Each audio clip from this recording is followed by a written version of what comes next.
When Caitlin walked into the Indiana training camp, the excitement was palpable.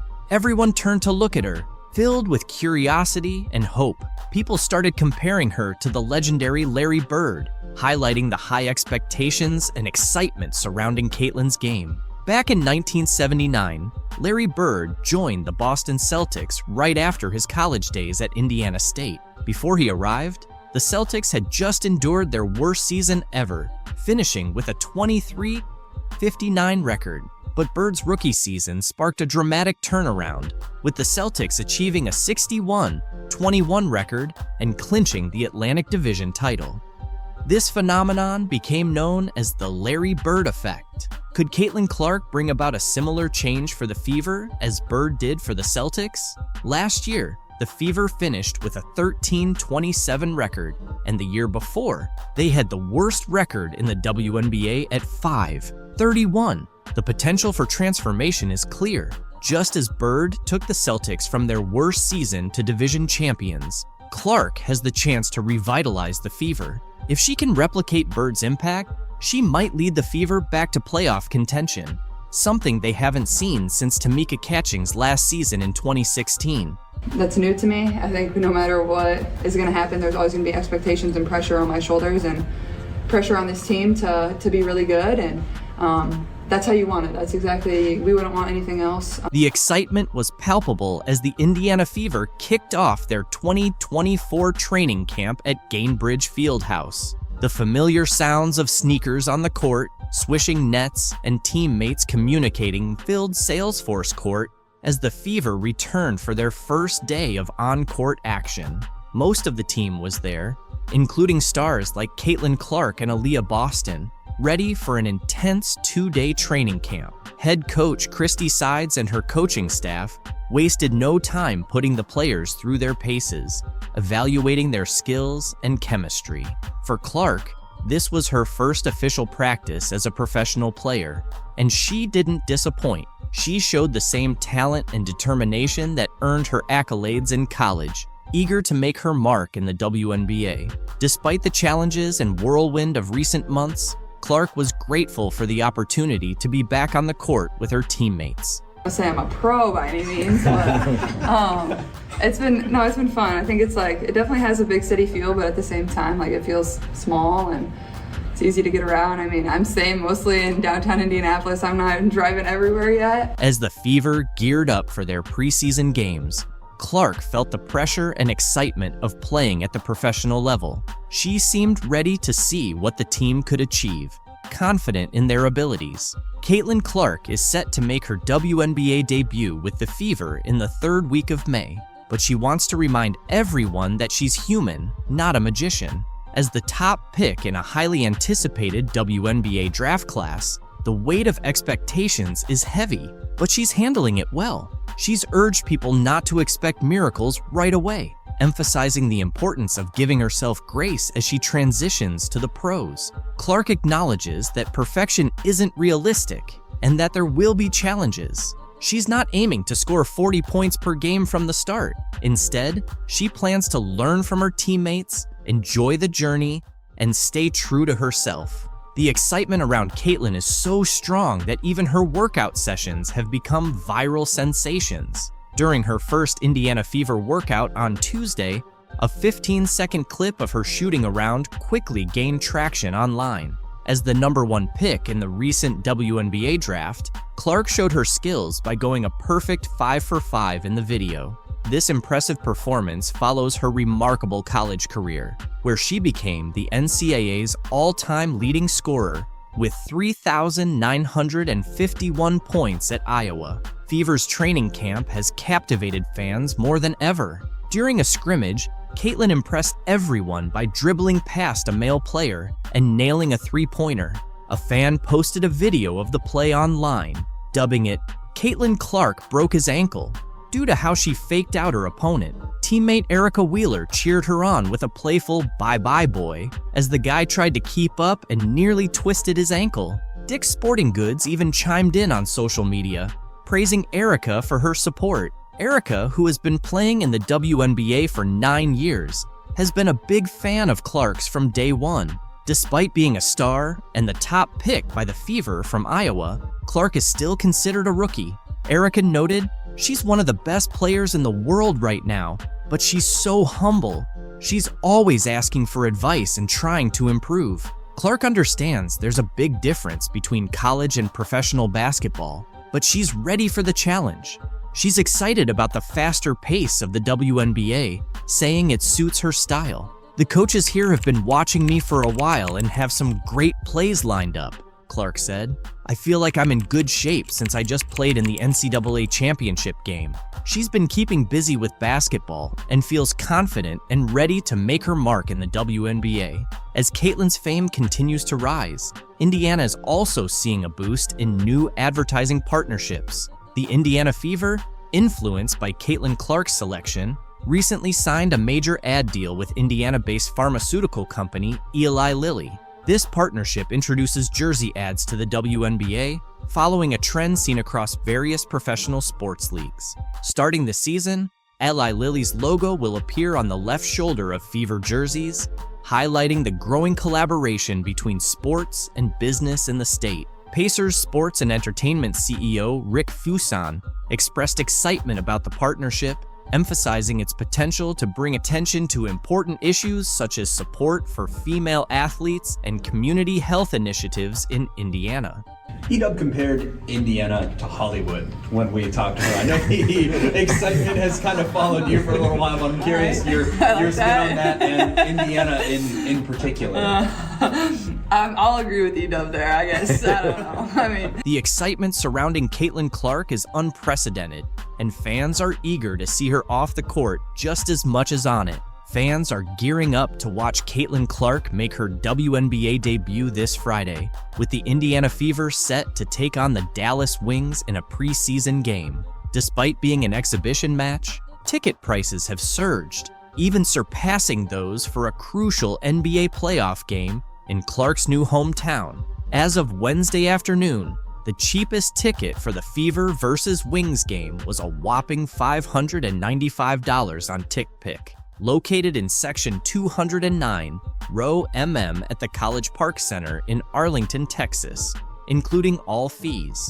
These prices are comparable to many regular season NBA tickets, and notably higher than the entry price for Thursday night's Pacers-Bucks NBA playoff game at Gainbridge Fieldhouse in Indianapolis, which stood at $36 for the cheapest ticket on TickPick. The high ticket prices for the Fever Wings game can be attributed to the limited seating capacity at the College Park Center, which can only accommodate around 7,000 spectators. This situation has prompted several WNBA teams to upgrade their arena arrangements in anticipation of matches against the Indiana Fever. The Fever, in turn, hosted all their games that season at Gainbridge Fieldhouse after previously playing at the smaller Indiana Farmers Coliseum.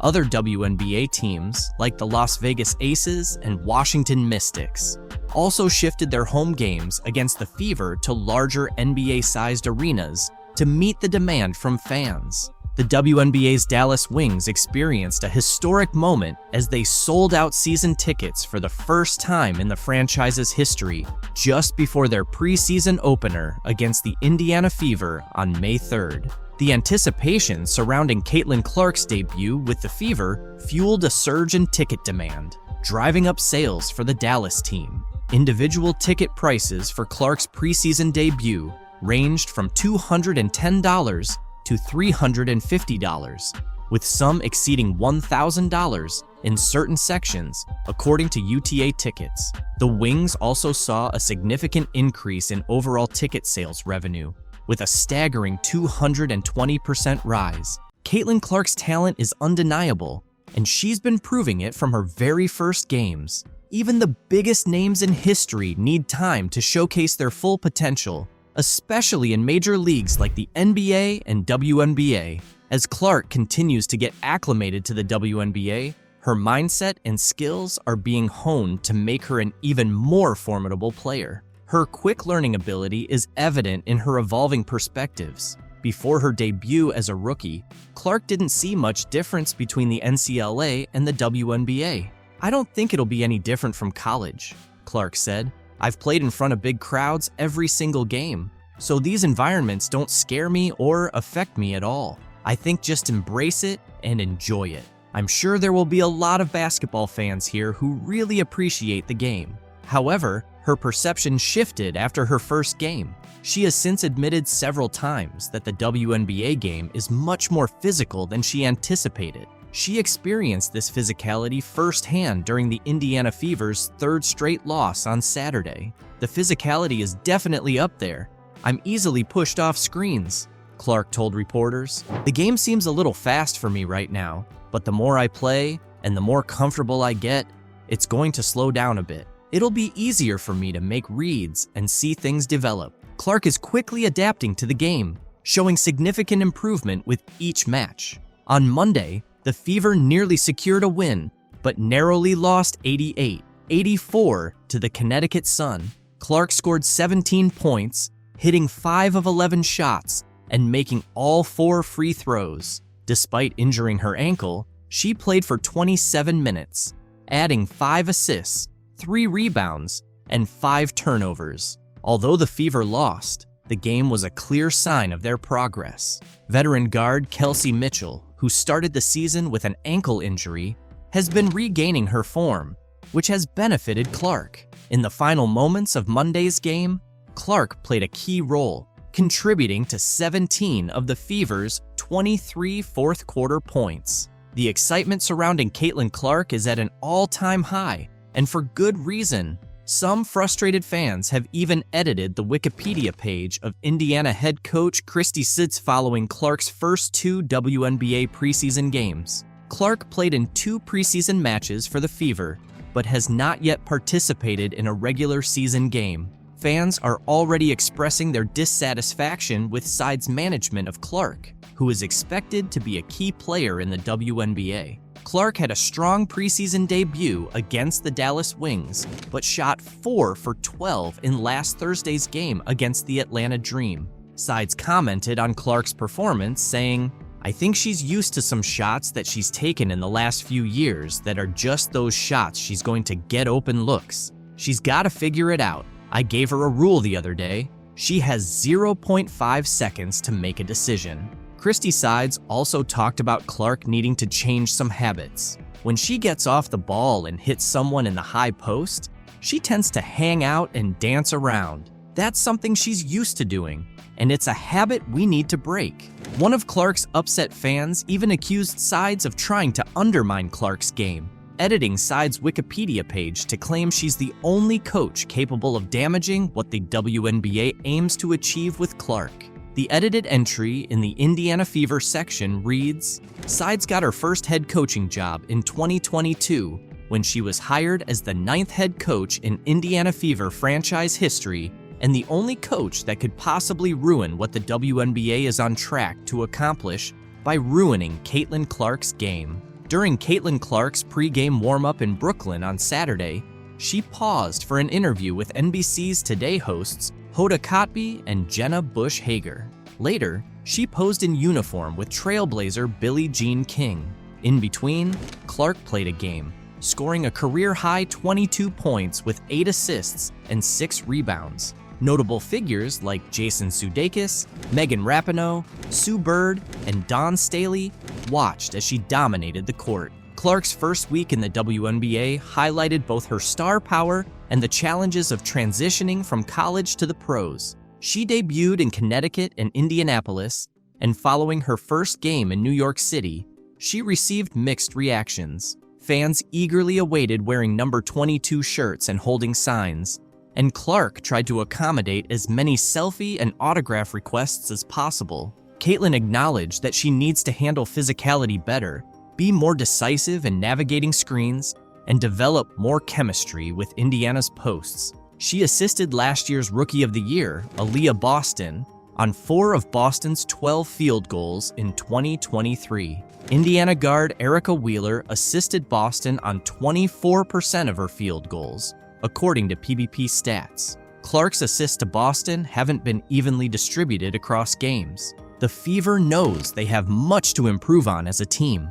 Through 3 games, they are allowing 18 fast break points and 17.3 second chance points per game, both second highest in the WNBA, a significant drop from last year. Their defense is conceding more than 116 points per 100 possessions, the worst in the league. Failing to contest shooters in the first half of their loss to New York on Saturday was as damaging as any offensive issues. Clark often talks about the importance of being kind to herself. She's seen both the ups and downs of being a pro, becoming the first WNBA player to record 21 turnovers in their first 21 games, and the second after Candace Parker to achieve over 50 points, 15 assists, and 10 rebounds, according to Across the Timeline. "I know people expect me to do amazing things, but it might take some time," she said on Tuesday. On Saturday, she added, "I think the more we play together,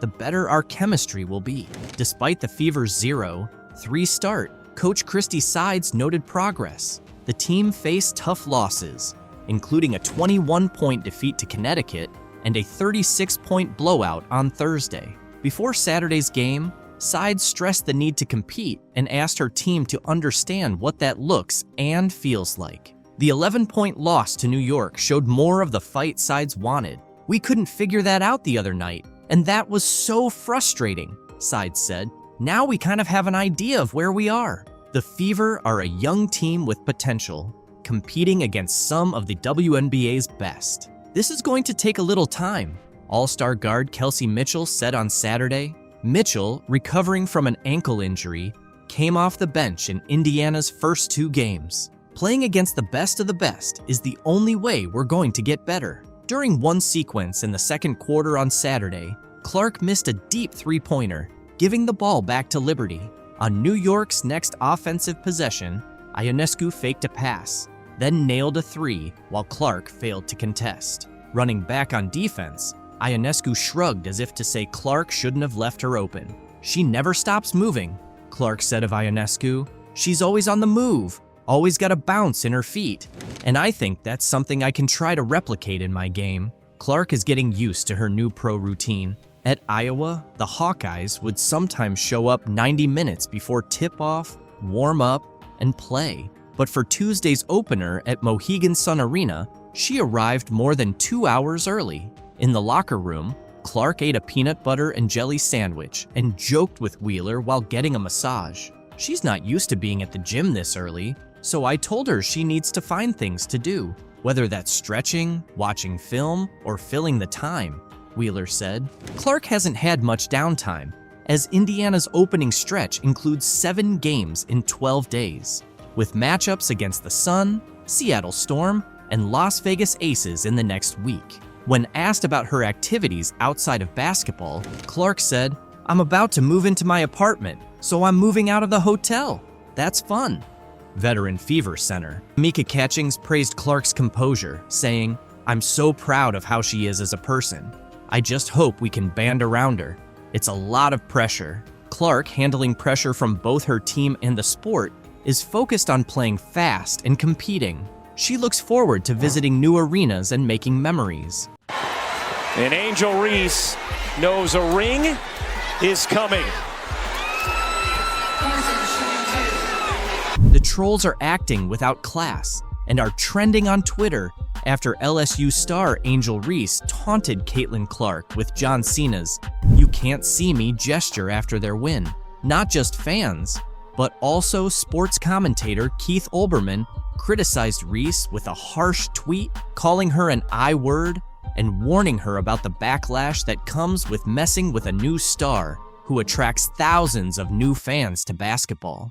It all began with these 2 basketball players, Reese from LSU and Clark from Iowa, becoming household names for sports fans with their record-breaking performances in the March Madness tournament. The NCAA's most valuable players seem to have a tense relationship, with Reese alleging that Clark had disrespected several of her friends and teammates throughout the tournament. Here's a breakdown of the 2 stars and their rivalry.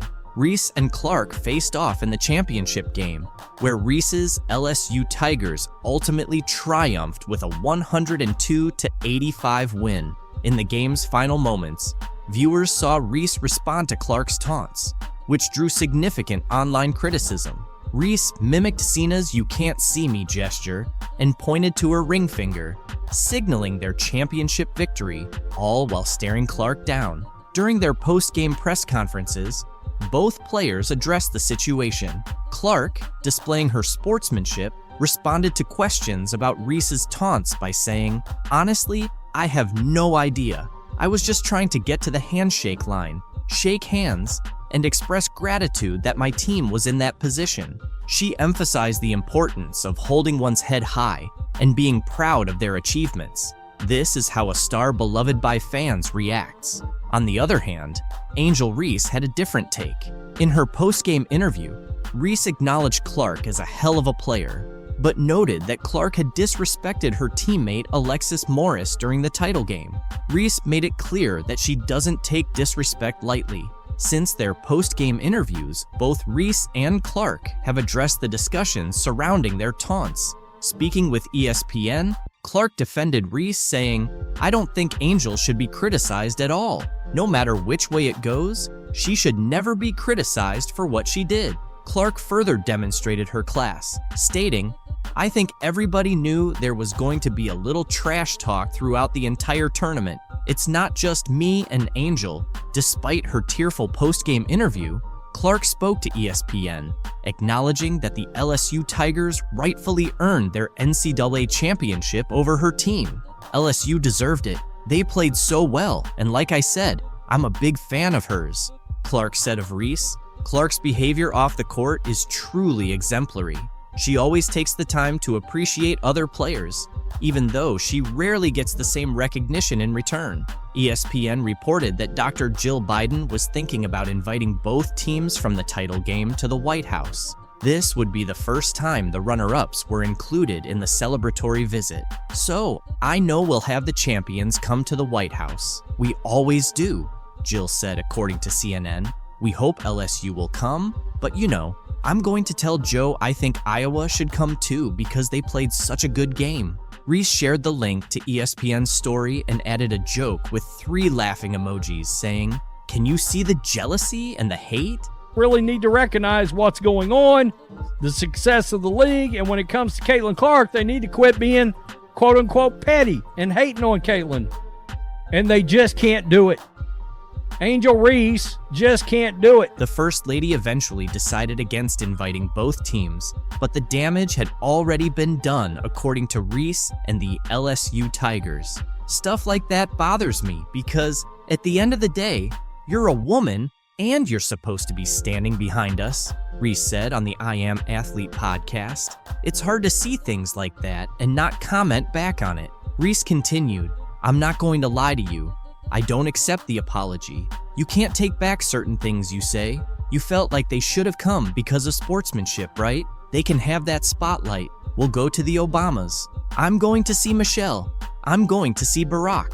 Reese's comments sparked reactions from Caitlin's fans, who roasted Reese as a result. After the Chicago Sky beat the New York Liberty 90-81 on Thursday night, Reese, a former LSU star, appeared to take a dig at Caitlin Clark in a now-deleted tweet. Reese has been crucial to the Chicago Sky's success, contributing an impressive 35 points in 2 of the first 3 victories of the season. Following their latest win, Reese tweeted, "And that's on getting a win in a packed area, not just because of one player on our charter flight," which many speculated was aimed at Clark, the standout rookie for the Fever. Clark's transition to the professional level has undeniably contributed to the growth of the WNBA, bringing in charter flights for the league. Several basketball fans did not take kindly to Reese's comment. One fan mocked her college GPA, saying, "That 1.8 GPA showing LOL," while another said,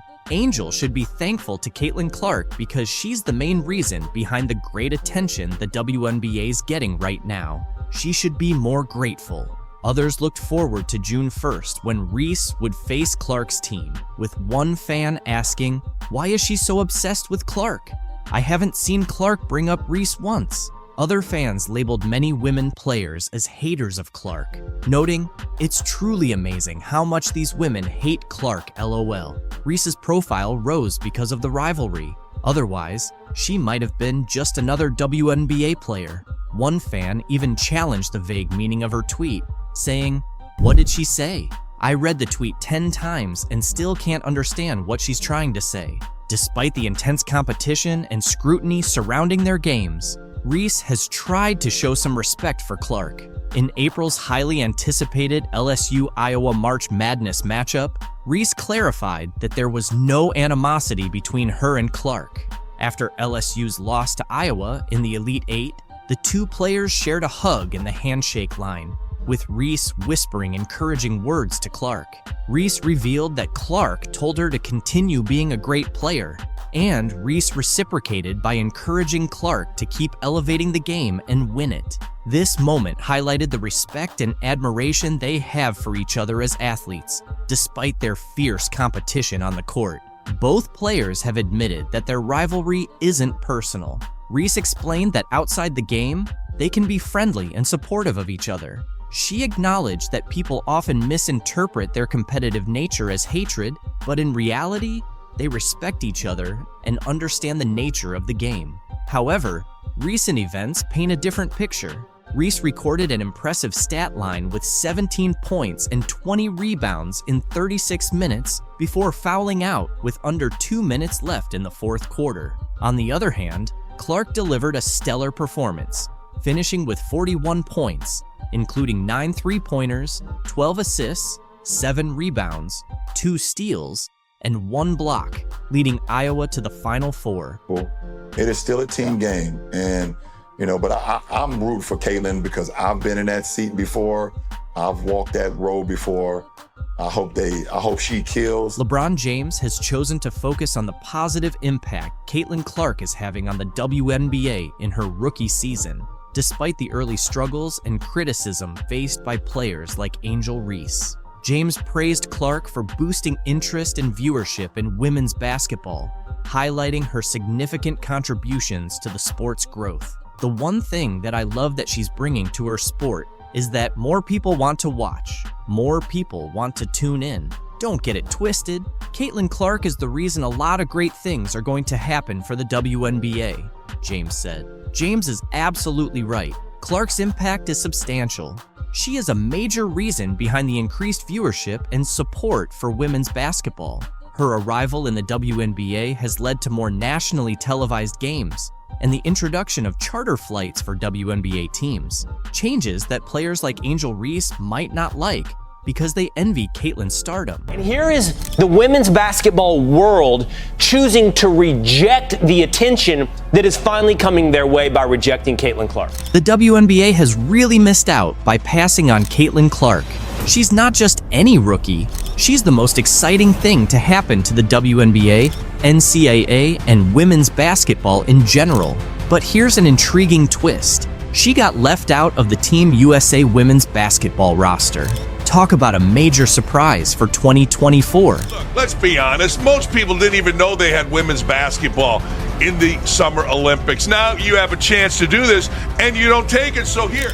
In basketball, having top-notch skills and fierce competitiveness can overshadow even the biggest teams worldwide, and Caitlin Clark embodies all of that. So, what could be behind Team USA's decision not to include the Indiana Star rookie? First, let's take a look at Clark's performance in her rookie year with the WNBA. Despite the Indiana Fever's 3-for-29 season, Clark shined individually, averaging 16.8 points, 6.3 assists, and 5.3 rebounds. Her performance and impact are unprecedented for a rookie in the WNBA. So why isn't she on the Team USA roster?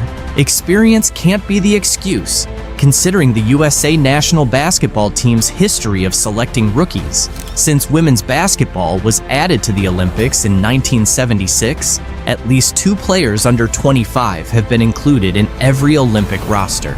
The youngest ever to play for the USA women's team was Nancy Lieberman at 18 in 1976.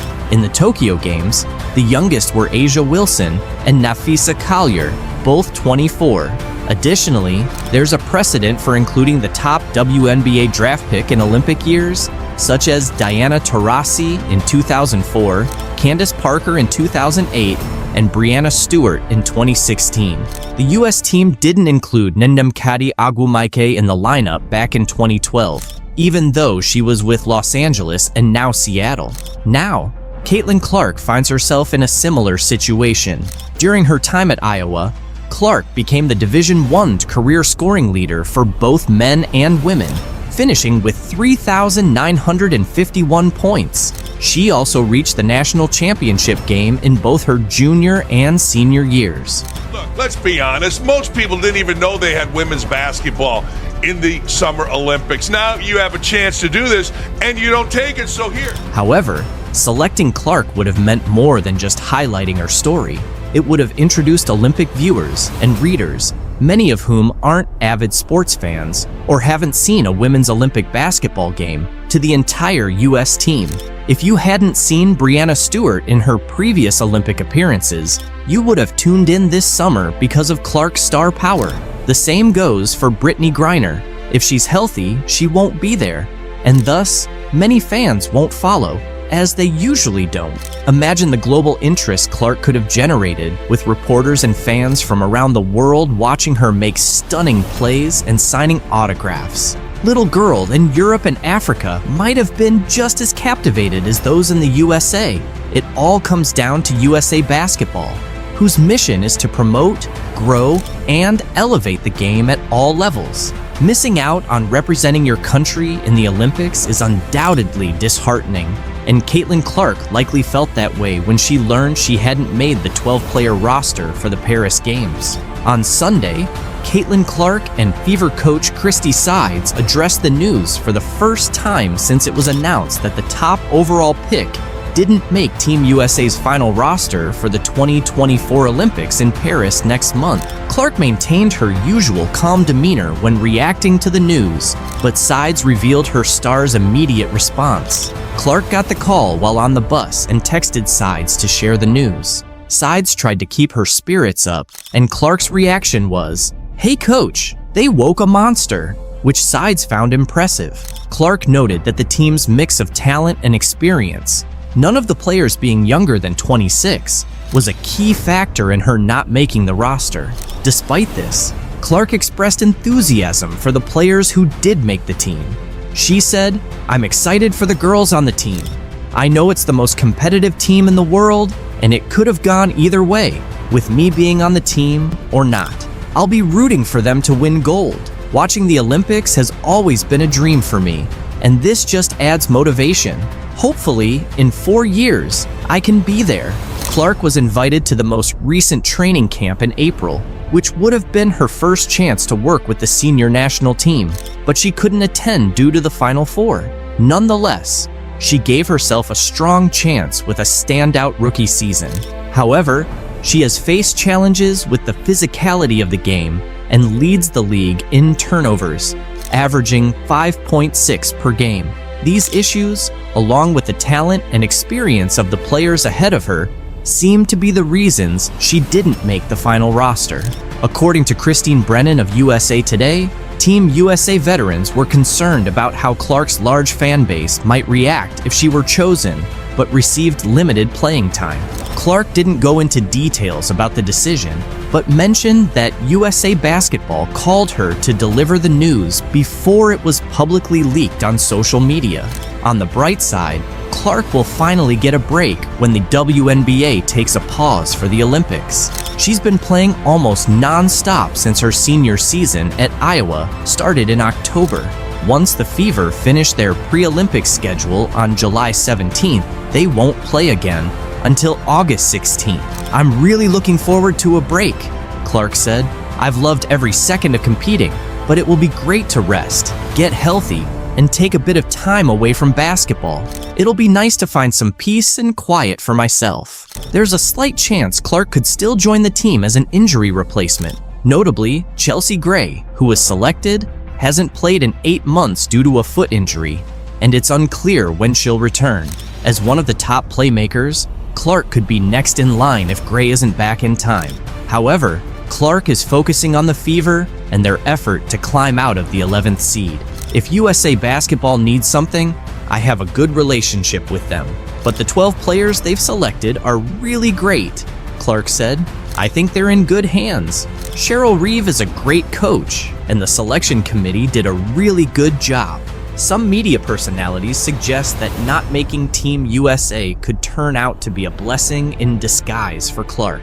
Jamel Hill, formerly of ESPN, suggested that not competing for the gold medal might actually be beneficial for Clark.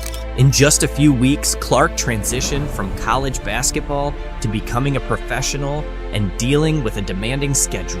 A multi-week break could be just what she needs, Hill mentioned in an X post. Clark had almost no offseason. Her college career ended on April 7th after a long 6-month season, and just a week later, she was the first overall pick in the WNBA draft by the Indiana Fever. She started practicing almost immediately, with the Fever's preseason beginning 11 days before the WNBA season kicked off on May 14th. The WNBA season will take a nearly month-long break for the Olympics, with the Fever off from July 18th to August 15th. This will be the longest gap between games for Clark since before her final season at Iowa started.